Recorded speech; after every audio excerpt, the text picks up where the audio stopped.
بسم اللہ الرحمن الرحیم۔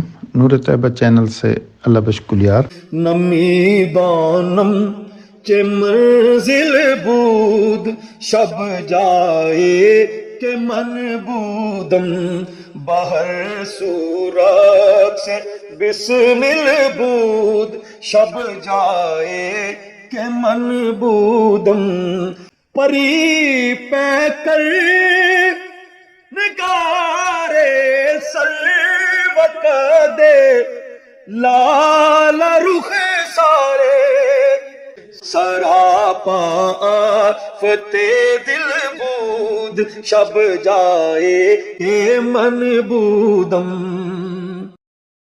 محترم ناظرین، آج ہم آپ کو طوطی ہندوستان ملک الشعراء فارسی کے عظیم صوفی شاعر حضرت ابو الحسن امیر خسرو رحمۃ اللہ علیہ کے متعلق بتائیں گے۔ حضرت امیر خسرو رحمۃ اللہ علیہ فارسی کے بہت بڑے شاعر تھے۔ آپ فن موسیقی کو بھی بہتر جانتے تھے۔ آپ کے والد سیف الدین ایک ترک سردار تھے اور منگولوں کے حملوں کے وقت ہندوستان آئے اور آگرہ میں سکونت اختیار کی۔ یہیں پر حضرت امیر خسرو کی پیدائش ہوئی۔ حضرت امیر خسرو نے سلطنت دہلی کے خاندان غلامان، خلجی اور تغلق کے 8 بادشاہوں کا زمانہ دیکھا اور بر صغیر میں اسلامی سلطنت کے ابتدائی ادوار کی سیاسی، سماجی اور ثقافتی زندگی میں سرگرم حصہ لیا۔ جب دہلی میں شاہ جہاں نے لال قلعہ تعمیر کروایا تو نہر بہشت کے دروازے پر انہوں نے حضرت امیر خسرو کا یہ شعر لکھوایا: اگر فردوس بروئے زمیں است ہمیں است و ہمیں است و ہمیں است۔ اس لیے سرزمین کشمیر بھی اپنے بے انتہا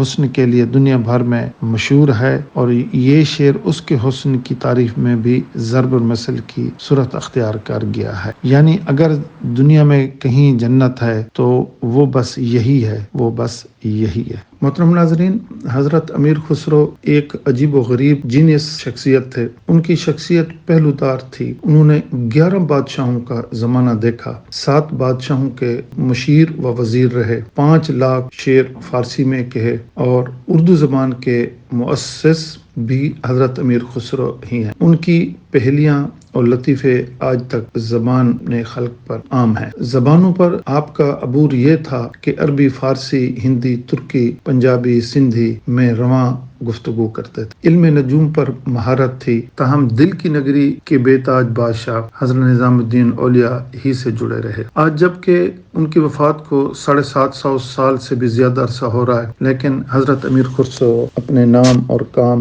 اور تاریخ، ادب، ثقافت، موسیقی میں ایک باوقار معین مقام پر متعین ہیں۔ ایک موقع پر ایک مشہور زمانہ منقبت کا مصرع ہے جو حضرت امیر خسرو نے اپنے پیر و مرشد حضرت نظام الدین اولیاء کی شان میں کہی تھی۔ اس مصرع میں اہل ایمان کی روحانی طاقت کا ذکر کیا گیا ہے: چھاپ تلک سب چھین لی منہ سے نینا ملا کے، یعنی وہ تیری ایک نظر کیا تھی کہ جس نے میرے ماتھے سے تمام بت پرستی کی نشانیاں مٹا دی۔ محترم ناظرین، حضرت امیر خسرو رحمۃ اللہ علیہ تصوف کے بہت بڑے شناسور تھے۔ آپ حضرت نظام الدین اولیاء کی صحبت میں رہے۔ محترم ناظرین، یوں تو کئی علوم کا سہرا حضرت امیر خسرو کے سر ہے، جن میں تصوف ایک خاص تھا۔ آپ کو تصوف کی بہت زیادہ شناسائی تھی۔ حضرت نظام الدین اولیاء کو ان سے دلی محبت تھی اور حضرت امیر خسرو بھی ان کے قدموں میں سر رکھ کر سو جایا کرتے تھے۔ ایک روایت کے مطابق آپ نے شیخ نظام الدین اولیاء کی انتقال کی خبر سنی تو آپ شہر میں ہی تھے، فوراً پہنچے اور اپنے شیخ چارپائی پر کپڑا اوڑھے دیکھا تو آپ کو بہت صدمہ ہوا، دلی دکھ و رنج ہوا۔ یہ شہنشاہ سخن پیکر صفا مجسم وفا عاشق بربلا نے اپنی جان افرین کے سپرد کی۔ اس وقت آپ کی عمر مبارک 74 سال تھی اور یہ 725 ہجری 18 شوال کی شب کو دنیا محروم ہو گئی۔ محترم ناظرین، آج ہم نے ابو الحسن حضرت امیر خسرو دہلوی، جن کا مزار دہلی میں، ان کے متعلق بتایا۔ آپ کئی کتب کے مصنف تھے۔